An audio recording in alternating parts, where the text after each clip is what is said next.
नमस्कार मित्रों और मेरे प्यारे विद्यार्थियों। आज मैं एक ऐसे शख्स के बारे में बताने जा रहा हूं जिनको हर कोई जानता है, और जो कार का शौकीन है वो तो समझता हूं वो तो कन्फर्म जानता होगा। जी हाँ, आज मैं उस शख्स के बारे में बताने वाला हूं जिसने विश्व की पहली कार बनाई। नाम है हेनरी फोर्ड।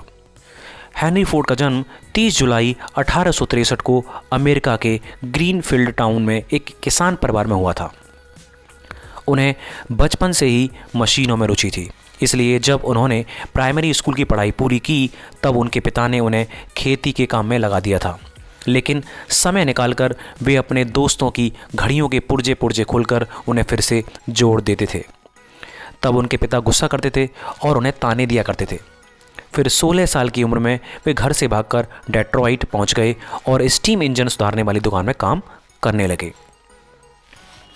उन दिनों वे दिन रात काम करते थे, जिसकी वजह से हेनरी 1 साल के भीतर ही कंपनी के चीफ इंजीनियर बन गए। तब उन्हें $125 तनख्वाह के तौर पर मिलते थे, जिसमें से वे $100 बचा लेते थे। जब उनके पास $5000 जमा हो गए तब उन्होंने एक ऐसी कार बनाने की प्लानिंग की जो सस्ती हो और आम आदमी के बजट में फिट बैठती हो। फिर 1 साल के अंदर ही उनकी मॉडल टी कार तैयार हो गई। उसने सड़क पर आते ही धूम मचा दी। वह कार इतनी सस्ती थी कि आम लोग भी उसे खरीद सकते थे। ब्लैक रंग की उस कार को ग्राहकों ने खूब पसंद किया। फिर सेल के सारे रिकॉर्ड टूट गए। जितनी कारें साल में बनती थीं उससे ज़्यादा डिमांड रहती थी। तब हेनरी कहते थे, मेहनत हमेशा रंग लाती है, लेकिन आपको विश्वास होना चाहिए कि मैं किसी भी काम को कर सकता हूँ। इसलिए उस रहस्य को जानने की कोशिश कीजिए जो आपको सफलता का रास्ता दिखाए। बाद में हेनरी ने अपनी कंपनी को सफलता के शिखर पर पहुंचा दिया। अब उनके पोते और उनके पड़पोते उस कंपनी को चलाते हैं।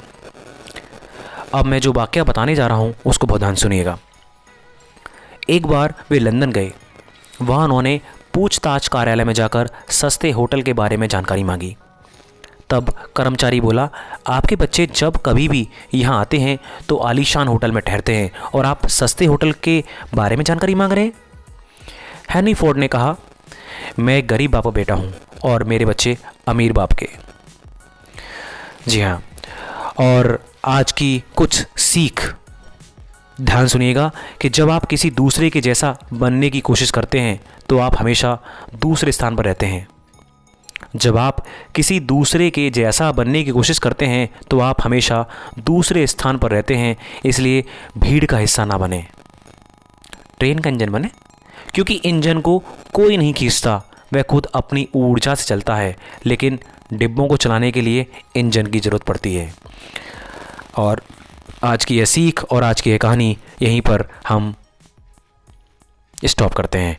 और सुनते रहिए नीरज वासने 2M को। और अगर आपने मेरा चैनल सब्सक्राइब नहीं किया है तो please subscribe it, share it and like it. नमस्ते।